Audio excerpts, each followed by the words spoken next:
Tom here in the loft today, and it's going to be a bit of a channel update video. So basically going to cover what I've done in August and July. I had planned to get this video out earlier, but I've been pretty busy. You'll see from my videos I've certainly been busy at weekends, and I've been busy during the week with work. So last update was June, and going back to June I went to the West Lancashire Light Railway near Southport, and I was invited along by the Merseyside and South West Lancashire Narrow Gauge group. I took my little museum layout there, and it was a really good day. Weather wasn't great, but it didn't spoil the fun. We got to go up and down the line as well with a steam loco in service. So if you haven't seen that video, check it out. July, little visit to the Lakeside and Haverthwaite Railway. That video is already out if you want to check that out. But moving on to August, so really exciting month, I've got to say. We went to the Greatest Gathering in Derby. That was a brilliant experience, and like I say, I thought about getting a video out earlier. Again, please check that video out if you haven't already seen it. It's quite a long video, so I do warn you. But yeah, really amazing day. I could have spent all weekend there. They had a decent sized exhibition area. Again, I could have spent a lot more time there. You had traders, you had railway bits and bobs for sale, all kinds of stalls, great for families as well as railway enthusiasts. And it was great seeing some iconic locos. Another good one to see was the Class 507. The 507 group had done a terrific job of preserving that. It ran on my local lines for as long as I can remember, and well before my time as well. So it's nice that at least one of those has been preserved. Yeah, it's just a great fun, and one of the best things, and even my partner, she came along with me, was like the 5-inch gauge bit in one of the halls, where they were just basically playing on a giant model railway, running trains around. I thought that was brilliant, and she did as well. And yeah, it was just a fantastic event, and I'm really glad that I went to it. And when we went to stay there, we stayed in a place called Matlock, and so sort of little weekend away combined with railways, so what more could you want? So on the Saturday we went to the Greatest Gathering. The Sunday we actually went to Peak Rail, so just a 5-minute walk from where we were staying. So, again, same station. We got the train from Matlock to Derby, and then the next day we got the Peak Rail steam service, and again, really nice railway. Never been to it before, so it's another one ticked off the list. When we went on the line, we had a look around the yard. You could see all the rolling stock in various states of pre-preservation or pre-restored, so I should say. Some stuff that's been nicely restored. Yeah, it's just, they had everything there. They even had the HST power car parked up, tucked away in the siding. But I was invited by the Diesel Shunters Heritage Trust, I think they were called, to have a little cab ride on a Class 09. They were shunting their diesels in and out the shed. So it was great to jump in that, especially after having the O gauge one and just getting the Bachmann Class 08. That was a fun experience. So yeah, all around a brilliant weekend. Like I say, I'll pop a few links at the end of the video for the stuff I've done. Now again, a few weeks later, I went we stayed in a signal box in it was Clyburn signal box, Clyburn station, and I think it was off the Eden Valley line, if I remember rightly. You wouldn't know that there was ever a railway there apart from the signal box, but a really nice little holiday place to stay. And again, while we were there, we visited the South Tyndale Railway. We did intend to go to this place in May, but unfortunately it was double booked, so we ended up cramming everything in August. So I can't complain. It was, apart from squeezing everything in work, it was just great month. There's no steam running, unfortunately, at Alston, so we'll have to catch that next time. But we had a very interesting battery loco running, and it was also nice to visit that railway again. I think I was about 13 or 14 last time I visited there, so it was around 2003. So the line's a lot longer now than it was, so that was good.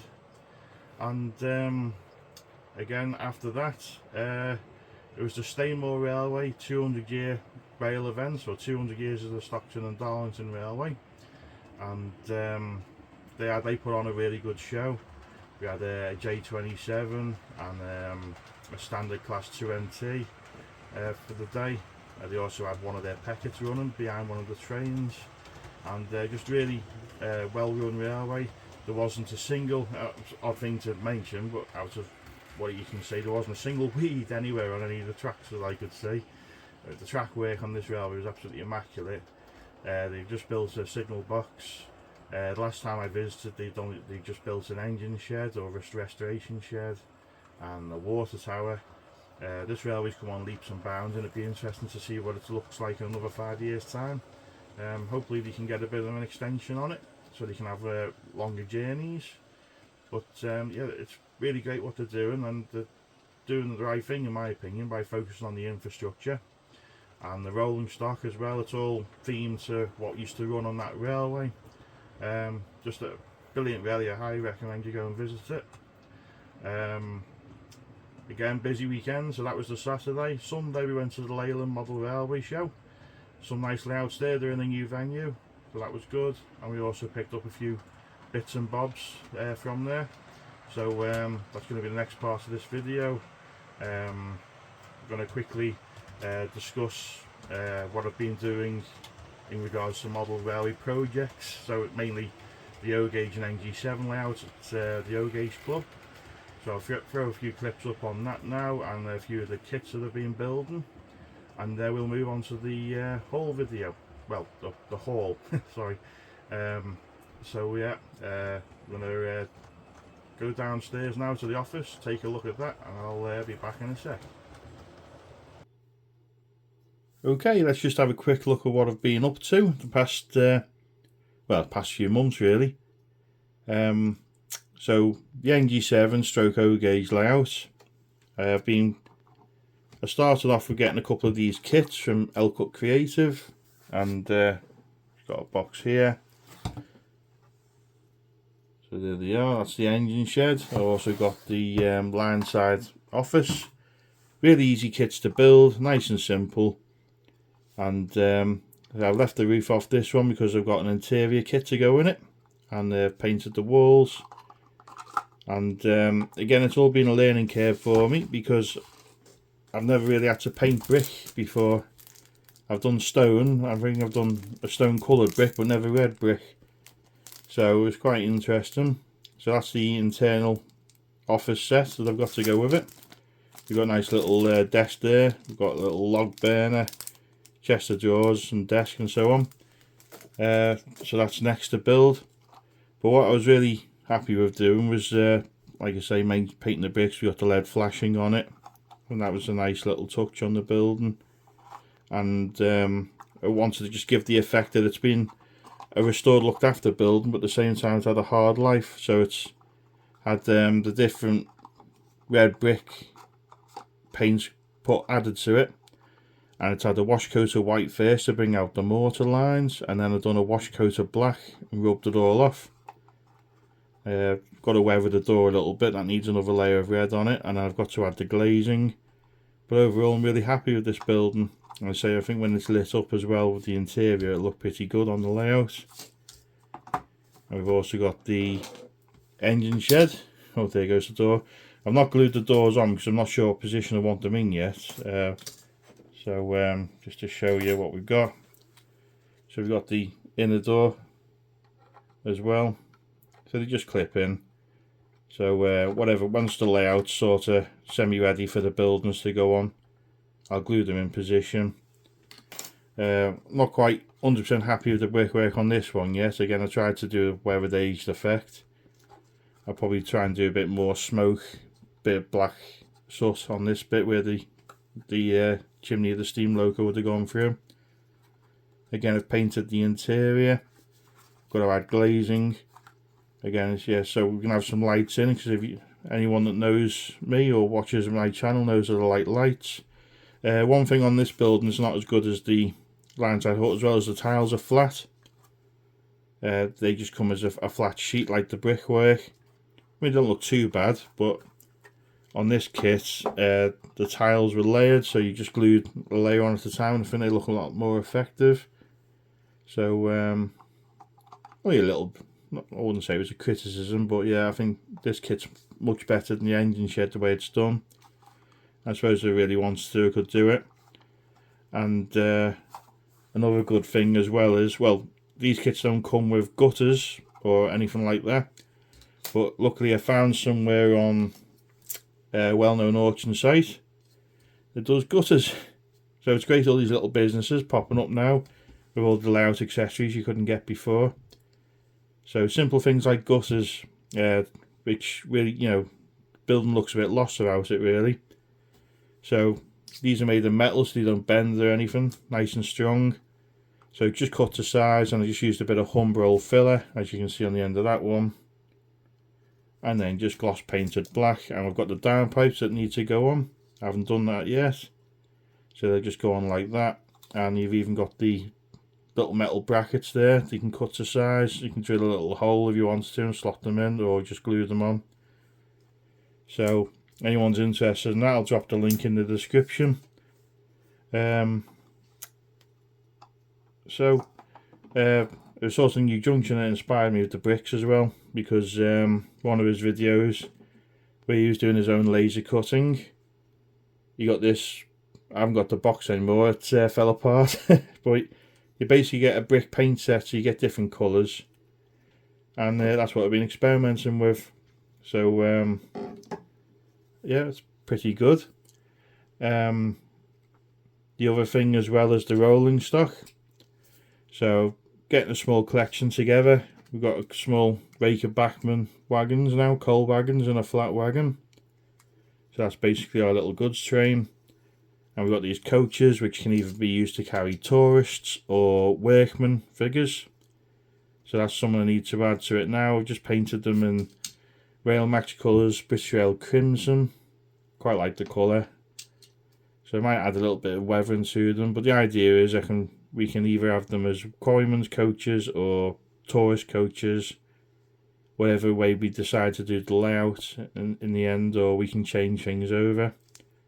But again, I need add a bit of weight to these because they are pretty light, but really easy to build and they're reasonably priced compared to, you know, what you'd expect. And so that's how they come, just like a flat laser cut flat pack. So a nice little touch from Pico, you know, bringing your affordable rolling stock out. So yeah, that's that. We're going to have a few clips of the layout running now, and we'll get back to the loft. So see you in a sec.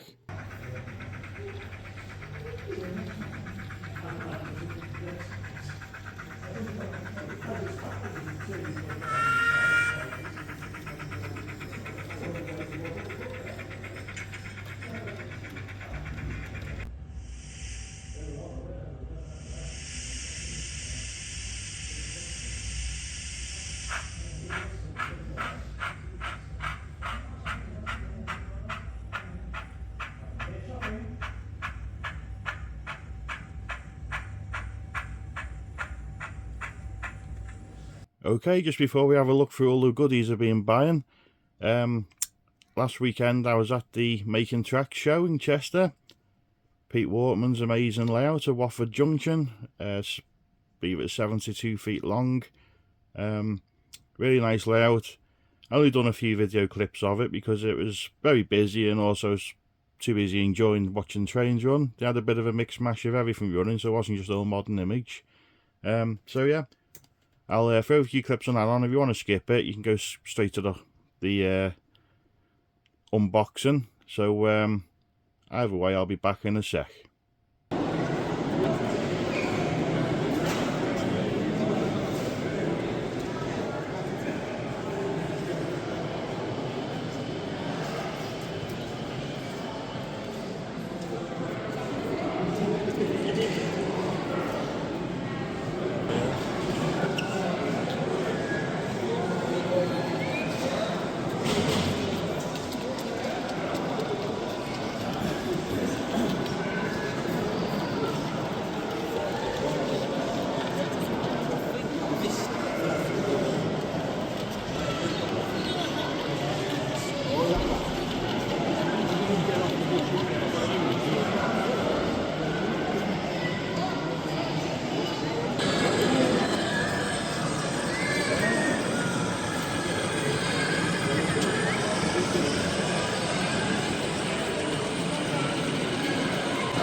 Okay, if you've lasted this long in the video, well done. If you've skipped it, then well done again. I didn't mean for it to drag on this long, but it has been a long time. I did mean to do an update in July, never got around to it. So I've got a lot to do this month. Right, so the first item I want to look at is this nice little goods platform. And it's a shop called Furnace Models, and it was in Ulverston, and we went there while we were visiting the Lakeside and Haverthwaite Railway. I've seen them have stalls at shows before, and the little Cragbank show near Carnforth, little train fair there, he has a stall. So I thought, yeah, let's go and have a look at his shop. He had all sorts in there, mixtures of all different scales, lots of second-hand stuff, and like I say, Carnforth Models was always a shop I'd go to when I visited Carnforth. But this one, you know, he's I don't know how long he's actually been going for, but it's the first time I've seen the actual shop. So I hope he does well. And yeah, Carnforth Models relocated to Grandtown-on-Spey up in the Highlands. Still a nice shop with a very nice tea room. So if you're ever there, go and visit that. Right. So yeah, I've got to touch it up a bit. This needs gluing back down, but we'll get a few figures on there and a bit of chain or rope on the crane. I think that'll make a nice little addition to a small low gauge layout. So that's what I'm doing with low gauge. I'm just trying to collect things up that are, you know, cheap or cheapish. I think I paid about 10 quid for that, or 12 quid, something like that. So I thought that was worthwhile having. Let's see from the bag, Ellis Clark train. So at the Greatest Gathering, they had all sorts of rummage boxes, and they never intended to bring any O gauge, I don't think, but I did manage to find a few bits and pieces. So we'll just get them out. We've got this nice little line side hut. You can see it. So it's got a barrel outside, little lamp there. It's got a nice little base. It's weathered. It said 10 quid on there. I also got the line side crossing gates. I think we might be able to use these on the little layout that we're building at the club. So I got them, and I needed a few of these for the 009 gauge loco shed on the loft layout. So that was a fiver. And also I got another one of these little barrow crossings. I used these on the micro museum layout, so next project I'll probably use something like that again, and for the sake of 2 quid. It didn't turn out to cost me anything because he charged me 30 quid for the lot, so this was essentially free. So I thought that was a nice little few bits and bobs there, and I think that's the way of trying to make model railways more affordable, because I spend a lot of money on locos and rolling stock, as you know. Trying to get line side stuff cheaper is always worth doing. In fact, we'll come back to that in a sec. So this one's Sawyer Models in Lee. He had a large collection of O gauge for sale, so I went down to have a look, got a few bits and bobs. So we got this grounded loco wagon body. Again, might be useful in our layout that we're building or a future project. He did knock a few quid off for me, being a Rail Riders member. We got the ladders here. Again, any future building projects or loco shed that you might build will come in handy. Just shove that out of the way for now. I did get a few wagons off them as well. Got this very nice, it's in a dapple packaging, but it's a kit built 5-plank wagon. It's been nicely built and nicely painted. Quite like the timber work in here as well. It's actually got a bent buffer, but it looks alright. And considering the are kit built, you've got sprung buffers as well. So the wheels are filthy on it. That's just all the detail on it compared to smaller scales. So a bit more weathering on that. I think that'll look great. What else have we got? So we got the another 5-plank wagon. This looks a bit newer. I'd say the kit built one actually looks better than the Dapple version, but a bit of weathering, it'll look just as good. So that's that. So that's got 40 on there. I think when you add everything up, I probably paid more like 35 for it. Same with this as well. That was 40, but again I think overall got it a bit cheaper. I don't think that's the actual box for it, but that's that. So that was Sawyer Models. So these purchases are from having a mix of Wales of Sheffield and a well-known auction site. So I think these averaged about 35 quid a wagon, which is pretty good. And they're 16-ton mineral wagons, and they're all weathered. So it's just the one I've just shown previously. They need to get weathered up and add a coal load too. I thought these were very nice, and you know, the money, you either got to do it yourself or pay a fair few quid to get these weathered. So getting them ready done is a bonus. Let's just take a quick look at them. Again, if you ever get into O gauge, it's just, you know, I just fell in love with it when I got the Black 5. It just seems so much more real. As good as double O gauge and even N gauge models are now, you just can't, in my opinion, beat O gauge unless you're going up to gauge 1, which you'd need a ridiculous amount of space for. But I think O gauge is just a perfect scale. So really nice coal load there, really nicely weathered, and they run fine, because at the end of this video, if you lasted long enough, we'll show a few clips of Ballon Road at my local club with some of my new rolling stock running, and we'll conclude the video with that. So right, let's just try and jump in a bit quicker now. So this is a mix of, again, Wales of Sheffield, I think, and well-known auction site. So that's got £39.50 on it, Wales of Sheffield. So I got 2 of these Grampus wagons. Now in O gauge, as far as you know, you can only buy these in kit form, so getting them ready built for you saves me a bit of hassle. Again, it's got a nice ballast load in it, it's nicely weathered, and it looks like it's had a hard working life. So again, for a small layout, currently getting built at our club is a Wagon Works layout, so hopefully they'll fit into that theme and they'll come in useful for that. We've got another one also, so that's basically the same, so there's no point opening that. Slightly more modern packaging. I think I got this off, again, auction.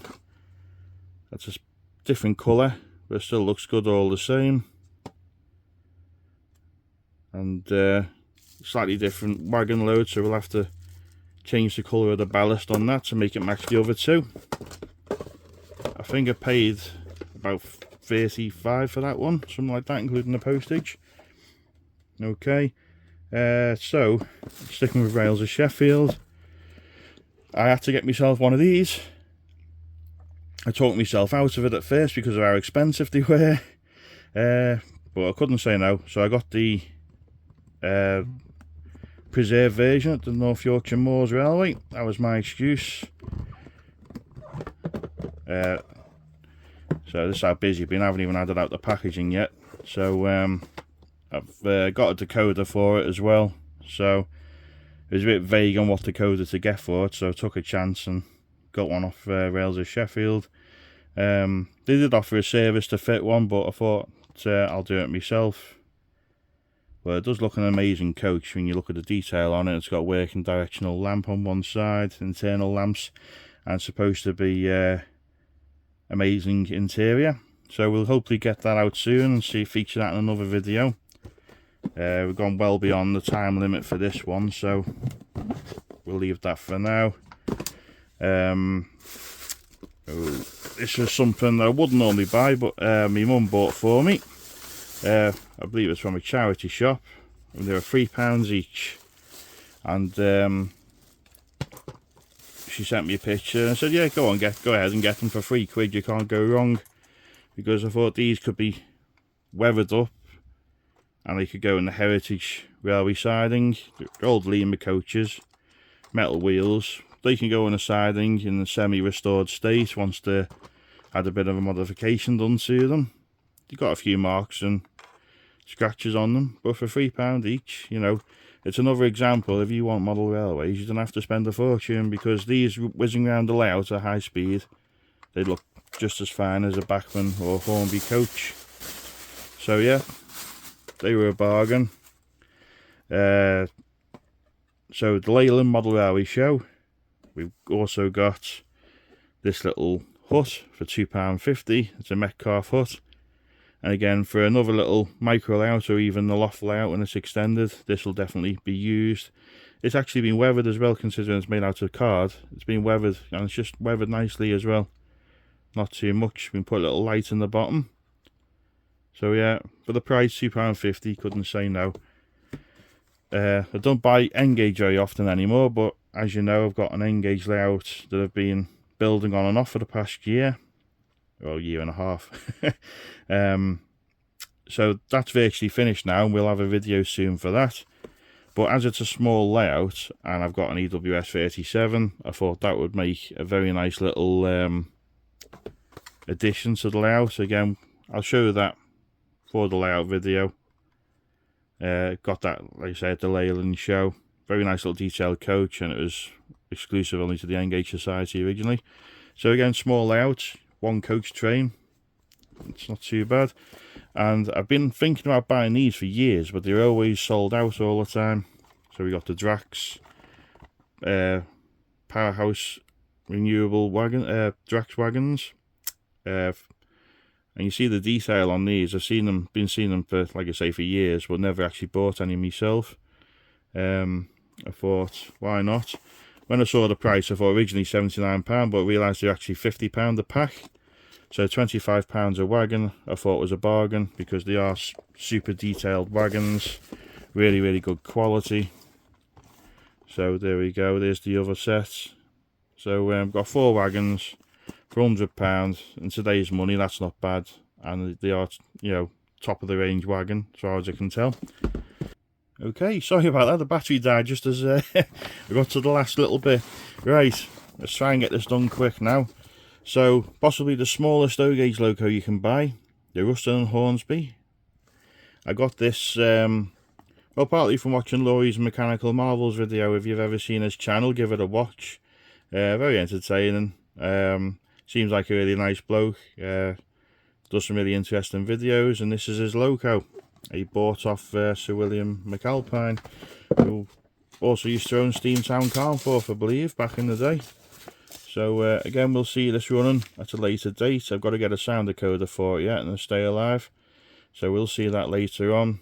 But yeah, it's absolutely tiny when you see it. It's amazing how small it is. But again, for our little micro layout, I think it's going to be perfect. So we will see that in a future video. And so yeah, keep an eye out for it, basically. Right, what have we got now?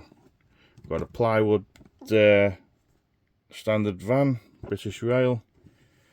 I forgot to mention this earlier, actually. This is from Sawyer Models, part of the other lot I bought. So we won't go into too much detail over that. Again, it needs weathering and stuff, but it's a very nice wagon.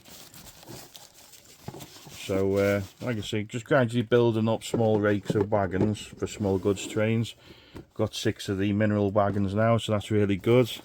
And what we needed, or what I needed most of all after buying the wagons, was another brake van, or a brake van to go with the older style. So again, this well-known auction site, it was quite expensive actually, but it was ready weathered and I really liked it. I think it was about £90 overall, but they're over that brand new from Dapol, so I paid the extra money for it. But yeah, it's